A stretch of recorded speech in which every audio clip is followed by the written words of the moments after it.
Salut à toi, c'est Thibaut et bienvenue dans cette toute nouvelle vidéo. Aujourd'hui, on se retrouve dans un nouveau contenu où on va parler d'investissement immobilier. Alors tu le sais bien, en ce moment, il y a un engouement de plus en plus profond pour l'investissement immobilier.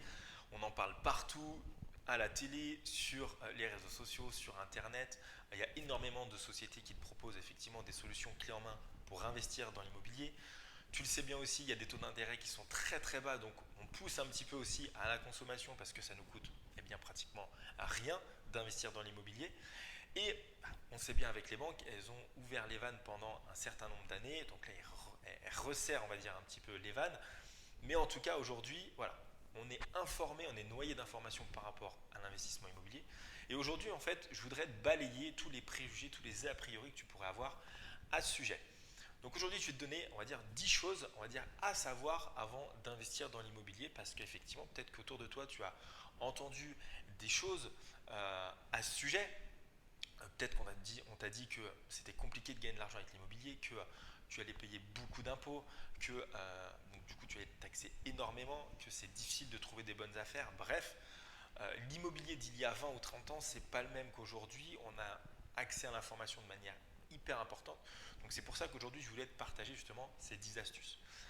On va commencer tout de suite. La première chose à savoir, c'est que l'investissement immobilier, il n'est pas réservé qu'aux riches. Aujourd'hui, tu peux accéder à l'investissement immobilier sans apport. Il y a une célèbre citation qui dit qu'il y a 90% des millionnaires qui sont issus, qui proviennent de l'immobilier. Ce n'est pas pour rien. C'est qu'aujourd'hui, à partir de rien, sans argent, eh bien, on peut accéder à l'investissement immobilier. L'investissement immobilier, et je vais te le redire, ça permet de faire énormément de choses. Lorsque on commence bien, de plus en plus tôt, de plus en plus jeune, on a possibilité bien, d'acheter un petit appartement, d'en acheter un deuxième, d'acheter un petit immeuble, d'acheter un gros immeuble, de revendre un appartement. Bref, au fur et à mesure des années, alors ça ne se fait pas en 2 ans, aujourd'hui il y a certaines personnes qui vont faire des superbes opérations une fois et qui vont être rentiers en une opération. Maintenant, il y a énormément de choses à prendre en compte, la situation, peut-être qu'il y a énormément d'apports, bref. Et, euh, et aujourd'hui, en fait, l'investissement immobilier, que ça mette 2 ans, 5 ans ou 10 ans, eh bien, ça te permet de partir sur de nouveaux projets. Créer une entreprise, créer une association, créer un business en ligne.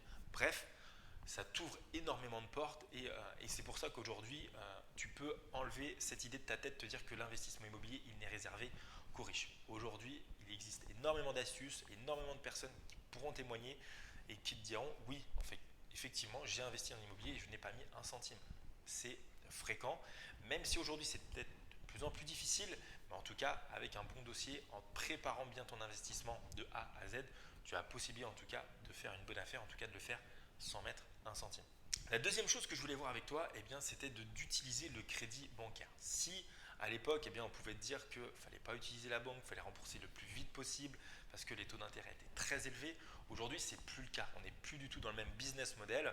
Les banques, elles prêtent, je ne vais pas dire plus facilement, mais avec des taux d'intérêt qui sont très très bas. Donc du coup, le crédit va te coûter de moins en moins cher. Et le plus qu'il coûte de moins en moins cher, le but c'est de le mettre sur la plus longue durée possible. Pourquoi? Parce que on est dans un système où on ne va pas forcément garder un bien très très longtemps, on va dire jusqu'à 20 ans. On va plutôt arbitrer régulièrement, toutes les 4-5 ans, notre patrimoine immobilier pour revendre, racheter, trouver des astuces pour payer moins d'impôts. Bref, aujourd'hui, il faut utiliser le crédit bancaire. Je vais aller un peu plus loin. Tu as 100 000 euros d'épargne de côté. Je vais te prendre un exemple. Tu as deux solutions. Soit tu mets tout ton épargne et tu investis dans un appartement, dans un immeuble, soit tu utilises la banque. Pourquoi utiliser ta banque? Aujourd'hui, tu vas avoir des assurances d'essai si demain il t'arrive quelque chose. Donc du coup, tu as utilisé tes 100 000 euros, donc on va dire de réserve. En tout cas, tu as demandé à la banque 100 000 euros pour ton investissement immobilier. Si t'arrive quelque chose, demain, l'assurance d'essai va faire que demain, monsieur, madame ou tes enfants, ils vont être propriétaires non seulement d'un patrimoine immobilier à hauteur de 100 000 euros, mais également des 100 000 euros que tu as de réserve de côté. Donc finalement, voilà ce que tu as fait en utilisant la banque. Si à l'inverse, tu aurais utilisé ton cash sans passer par la banque, oui, tu serais propriétaire d'un bien, mais seulement. Donc voilà que c'est important, en tout cas en ce moment, tant qu'on peut le faire, d'utiliser la banque. Donc encore une fois, tout ce qu'on peut te dire par rapport aux banques, il faut en profiter étant donné que les taux d'intérêt sont très très bas actuellement. Alors la troisième chose à savoir, c'est qu'il faut utiliser la fiscalité du meublé. Pourquoi? Parce que aujourd'hui, ce système fiscal, le LMNP, le loueur meublé non professionnel, a énormément d'avantages. Le premier avantage, c'est qu'effectivement, tu peux déduire un maximum de charges. Alors, si tu débutes dans l'immobilier, tu ne connais pas forcément grand-chose par rapport à la fiscalité, je te fais très très simple. Aujourd'hui, tu investis dans un appartement, dans un immeuble, tu as des loyers qui viennent à toi. Il existe un certain nombre de charges que tu vas pouvoir venir mettre en face de tes loyers pour pouvoir gommer ces loyers, effacer et ne pas être imposable. Il y a la grande famille du nu, il y a la grande famille du meublé. Tu as plus ou moins de charges qui sont compatibles au nu, plus ou moins de charges qui sont compatibles au meublé. Ce qu'il faut savoir par rapport à LMNP, c'est que tu vas pouvoir mettre un plus grand nombre de charges, alors charges, donc déduction, mais aussi amortissement qui va te permettre d'effacer tes loyers. Donc finalement, tu vas pouvoir ne pas payer d'impôts sur tes loyers pendant beaucoup plus de temps quand tu es en meublé qu'en nu. C'est pour ça qu'aujourd'hui, si tu t'intéresses à l'investissement immobilier, eh bien, regarde, maintenant il faut que ça colle à ta situation, il faut que ça colle à ton projet, à ton objectif, mais le LMNP, en tout cas le meublé, peut être une solution pour éviter de payer des impôts pendant un certain nombre d'années sur tes loyers, sur ton investissement immobilier.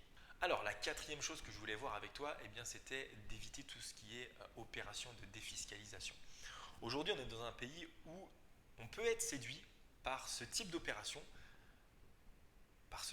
d'opérations qui nous permettent finalement de baisser ses impôts, parce qu'on est dans un pays où on n'aime pas payer des impôts. Donc forcément, on peut être séduit par ce type d'investissement. Maintenant, ce qu'il faut savoir, c'est que derrière ce type d'opération, déjà d'une, il y a un promoteur qui veut gagner de l'argent et qui fait payer, on va dire, son investissement plus cher que la normale parce que justement derrière, il y a ce gain d'impôt. Donc c'est-à-dire que c'est comme une voiture que l'on va acheter en concession. À partir du moment où elle est sur le marché, eh bien, il y aura une décote. C'est exactement pareil pour, on va dire, tous ces systèmes de loi Pinel défiscalisation. Ça veut dire qu'à partir du moment où on achète cet appartement, donc déjà on est figé pendant un certain nombre d'années, on ne peut pas le vendre, donc souvent c'est 9 ans, et à partir de la 9e année, vous allez retrouver dans un bâtiment où les gens ils commencent à se dire mince, ce n'était pas la meilleure opération du monde, et donc du coup, je vais finalement revendre mon appartement. Sauf que tout le monde a cette même logique et on se retrouve 9 ans après à avoir dans le bâtiment 10, 15, 20%, 30%, 40% de l'immeuble qui est à vendre. Donc là finalement l'acheteur il a le choix et du coup il va baisser le prix du marché parce qu'il y a tellement d'offres à l'instant T. Donc c'est pour ça qu'il faut éviter, on va dire, de parler, on va dire, de sujets de défiscalisation parce que souvent on embellit la mariée et il y a des, on va dire, il y a des surprises, pas forcément des bonnes, à partir de ce moment-là. Donc voilà, c'est pour ça que dans l'investissement locatif, il faut regarder vraiment la rentabilité de l'opération et on va dire tout ce qui est fiscal également pour vraiment être carré dans tous les sens. La cinquième des choses à savoir, c'est qu'il faut acheter des biens qui s'autofinancent. Aujourd'hui, quand tu vas voir ta banque, ce qu'il faut savoir, c'est que c'est un gestionnaire de risque. Tu viens lui demander de l'argent pour que toi tu en gagnes, mais lui, il ne faut pas qu'il en perde. Donc c'est pour ça que lui, il faut trouver le juste équilibre. Pour justement trouver un bien qui s'autofinance, il y a une règle qui est très très simple, c'est de respecter les 70% on va dire bancaires. Qu'est-ce que c'est? Ça veut dire que tu investis dans un appartement qui te génère 1000 euros de loyer par mois. Vis-à-vis de la banque, eh bien, il ne va pas prendre en compte tes 100% des loyers, donc les 1000 euros, il va prendre 70%. Donc il va prendre 700 euros. Pourquoi? Parce qu'à côté de ça, tu as la taxe foncière, tu as la gestion locative, tu as l'assurance, tu as des charges, tu as l'entretien, tu as toujours un chauffe-eau à changer de temps en temps, etc. Donc il va pondérer, on va dire, le loyer et il va prendre en compte que 70%. Et à partir du moment où tu trouves un investissement où ton crédit, d'accord, il est pas supérieur à 70% des loyers, donc ça veut dire que dans mon exemple, tu as 1000 euros de loyer, la banque elle prend en compte 70%, donc 700 euros. Tant que ton crédit il est au maximum de 700 euros, et bien là, la banque elle va pouvoir te prêter toujours dans ce même type d'opération.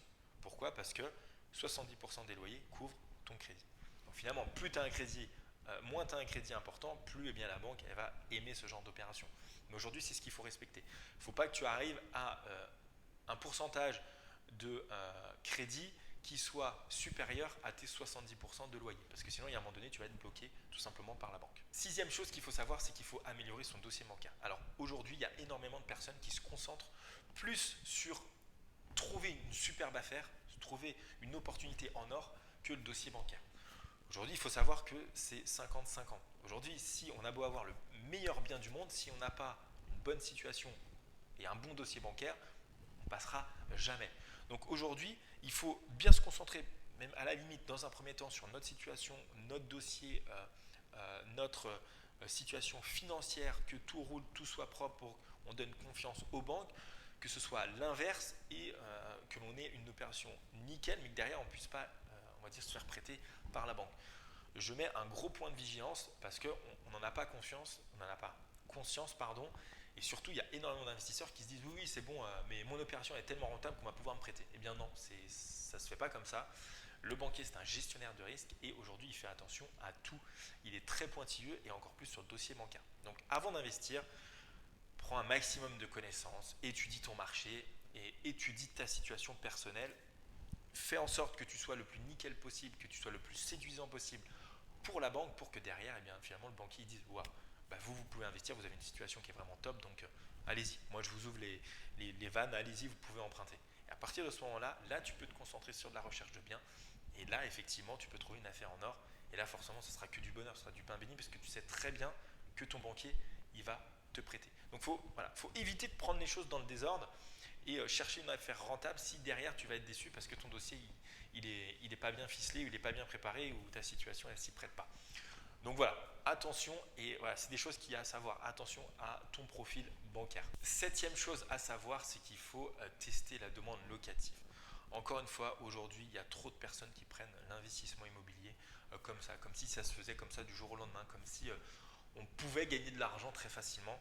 Non, aujourd'hui, il y a un process, il y a des étapes. Les investisseurs immobiliers les plus aguerris, ce sont des experts de leur marché. Ça, il faut le savoir. Ils connaissent les prix du marché par cœur. La demande locative, quelle cible, quel quartier, quel prix de revente, sur quelle prestation. Ils ont un réseau monstrueux. Et c'est ce qui fait qu'aujourd'hui, ils y arrivent. C'est parce que voilà, ça ne s'est pas fait du jour au lendemain. Ça s'est fait d'année en année. Et ils ont commencé par effectivement des petites opérations, par tester de leur côté. Mais aujourd'hui, il faut prendre en compte que de tester la demande locative, d'une, ça va rassurer le banquier, de deux, ça va te rassurer, et de trois, ça va faire que tu vas faire une bonne opération. Si demain tu te lances sur un marché immobilier, tu ne connais pas la ville et tu te dis il y a 2-3 lycées, il y a 2-3 écoles, je pense que ça va le faire. Mais si tu ne connais pas le quartier, où est-ce qu'il faut investir, à combien il faut investir, jusqu'à combien tu peux investir. Parce que si tu fais des rénovations et ça te coûte en tout 2500 euros du mètre, mais finalement à la revente ça ne vaut que 1500, bah, finalement tu te trompes. Parce que demain quand tu vas vouloir revendre, tu vas perdre de l'argent sur ton bien. Donc c'est pour ça qu'il y a énormément d'informations à prendre en compte et on ne fait pas forcément attention à ce test pour voir si la demande locative est en face ou pas. Et je mets aussi un gros point de vigilance là-dessus. Teste ton marché. Il vaut mieux prendre une semaine, 2 semaines, un mois de plus pour réellement tester ton marché et savoir que c'est une bonne opportunité bien, que de se tromper et puis perdre de l'argent sur un premier investissement. Après, tu seras dégoûté, tu seras démotivé. La banque, elle va complètement te rayer de leur base de données et puis derrière, voilà, ce ne sera pas possible. Donc c'est pour ça, voilà, sois vigilant sur la demande locative et teste ton marché. Huitième chose à savoir, c'est d'améliorer son marketing immobilier. Aujourd'hui, comme tu le sais, et je l'ai dit à maintes reprises, l'investissement immobilier, il y a un engouement très important. Forcément, on a à peu près tous le même discours, on va dire tout ce qui est formateur et les gens qui ont l'habitude, les investisseurs, de parler effectivement de rentabilité et de faire des choses qualitatives. Aujourd'hui, quand on arrive dans une ville où on ne fait pas des choses de qualité, forcément, moi je suis le premier à être locataire demain, je vais choisir quelque chose qui me plaît, quelque chose où je suis bien dedans parce qu'il faut que ce soit bien pour ma famille. Et donc voilà, il faut que ça s'y prête bien, donc il faut un bien de qualité. Et aujourd'hui, on ne met pas assez en avant le marketing de nos annonces, de notre appartement. Quand on prend des photos, voilà, faut faire attention à ce que l'appartement soit bien rangé, la table elle est mise, qu'il y ait des éléments de décoration, que tout de suite on ait le coup de cœur, que ce soit bien rangé, qu'on donne envie tout simplement. Et aujourd'hui, on a beau prendre deux annonces qui sont complètement similaires, on va dire, dans la typologie de biens, mais si c'est pas bien rangé, si c'est pas bien aménagé, s'il n'y a pas la luminosité qui va avec, et même si celui qui est propre il est plus cher, vous allez voir que les locataires ils vont prendre celui qui est plus cher parce qu'on s'y sent bien et on a l'impression d'être dans un magazine. Et donc du coup, il faut faire attention à ce marketing immobilier. Il faut surtout pas, on va dire, laisser de côté ce facteur. Donc voilà, je fais une grosse mise en garde à ce niveau-là. Avant-dernière chose à savoir, donc c'est la neuvième, et bien c'est bien de savoir dans combien de temps vous serez propriétaire du bien. Donc là, c'est simple, ça sera par rapport à ton emprunt. Mais aujourd'hui, c'est important de savoir, mais surtout, c'est important de savoir combien de temps que tu vas le garder. Comme je te disais tout à l'heure, les investisseurs les plus aguerris, ils savent que quand ils achètent un bien, ils savent la fiscalité, ils savent le régime fiscal, et donc du coup, ils savent à peu près à partir de combien de temps, eh bien finalement, il n'y aura plus de déduction, il n'y aura plus d'amortissement, et il sait à partir de combien de temps il va payer des impôts sur ses loyers. Et donc du coup, le but, eh bien, c'est d'anticiper tous ces facteurs pour se dire, voilà, ce bien-là, je le rénove, je le mets en location. Si tout se passe bien, dans 5 ans, je le revends. Donc voilà, ça c'est de l'arbitrage patrimonial, c'est de l'arbitrage immobilier pour tout simplement tourner son patrimoine immobilier pour profiter, on va dire, des régimes fiscaux adaptés à notre situation pour ne pas payer d'impôts. Et le but, on va dire que voilà, c'est de se faire conseiller dans un premier temps, mais réellement faites attention à ça et arbitrez votre patrimoine immobilier régulièrement, tous les 6 mois si vous en avez beaucoup, et bien pour savoir jusqu'où vous allez aller. Moi, je sais que quand j'ai acheté, je savais le régime fiscal, je savais à quelle sauce on va dire j'allais être mangé, et donc du coup, je sais à quel moment je vais vendre mes biens immobiliers.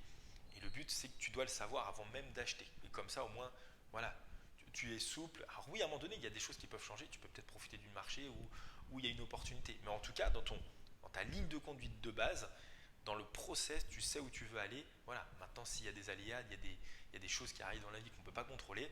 Et effectivement, on peut être souple. Mais en tout cas, c'est important d'avoir une idée en tête et une ligne de conduite à ce sujet. Dernière chose à savoir, la dixième, c'est d'avoir confiance en soi. Aujourd'hui, quand on va demander un emprunt à un banquier, quand on va négocier des choses auprès d'un vendeur, auprès de l'agent immobilier, il faut avoir confiance en soi parce que quand il faut négocier des IRA, c'est remboursement anticipé, quand il faut négocier un bien de 20% et justifier pourquoi on négocie ce bien, il faut avoir confiance en soi. Donc, c'est quelque chose à savoir et à apprendre à avoir conscience parce que voilà, quand on commence dans l'immobilier, on a tendance à dire bon allez, ça va le faire, je suis formé, allez. Mais finalement, la réalité du terrain, il n'est pas du tout pareil. Et quand on arrive devant un vendeur qui est peu scrupuleux, parce que lui aussi il est de la partie, lui aussi il fait de l'investissement immobilier, donc il a des années derrière lui parce qu'il a l'expérience, peut-être qu'il va te dire non, non, rassurez-vous, ça, il n'y a pas 10 000 euros de travaux, il n'y en a que 2-3, rassurez-vous, la toiture elle est bonne. Voilà, aujourd'hui, si on n'est pas en capacité de garder ses positions, d'avoir confiance en soi et de dire non, non, moi je vais faire vérifier par mon couvreur, même si ça prend plus de temps, même si vous n'êtes pas content, ça c'est de la confiance. Ça veut dire que voilà, on est devant même une personne qui a de l'expérience, qui a guéri, mais en tout cas moi je sais où je veux aller et voilà, tu ne vas pas me faire changer d'avis. Me dis pas que ça coûte 2000 euros si ça en coûte 20 000. Me dis pas qu'il n'y a pas de travaux à faire, parce que voilà, il y a beaucoup de personnes qui disent voilà, il y a un simple rafraîchissement alors que tout date des années 70. Non, c'est faux. Donc ça aussi, il faut développer ses compétences. Alors, ça ne se fait pas du jour au lendemain, ça se fait petit à petit, c'est en faisant des visites, en ayant l'œil d'expert, en s'informant, et puis plus on va faire de visites, plus on va faire d'offres, et bien plus on va avoir l'habitude et plus on va prendre confiance en soi. Voilà. Aujourd'hui, c'est pour ça qu'il ne faut pas partir dès le début sur des très gros projets, il vaut mieux partir sur des petits budgets, des petits produits, mais qui te donnent confiance, voilà, qui te rassurent la banque, comme ça tu connais le process, tu sais sur lequel il faut faire attention. Et comme ça, au fur et à mesure, tu vas pouvoir prendre confiance et puis, on va dire, partir sur des plus gros projets par la suite. Donc voilà tout ce qu'il y avait à savoir, on va dire, sur l'investissement immobilier. Donc voilà tout ce qu'il y avait à savoir sur l'investissement immobilier. Alors bien sûr, c'est avant que tu investisses dans l'immobilier. Maintenant, si tu me suis depuis un moment, voilà, tu dois avoir un peu plus de connaissances et de compétences à ce sujet. Il y a énormément d'informations, on va dire, sur Internet. Donc voilà. J'espère que cette vidéo t'a fait plaisir. N'hésite pas à la partager, à mettre un petit mot si voilà, il y a d'autres choses sur lesquelles tu veux venir me compléter. Voilà, je te souhaite une bonne journée, une belle semaine et je te dis à la semaine prochaine pour une nouvelle vidéo.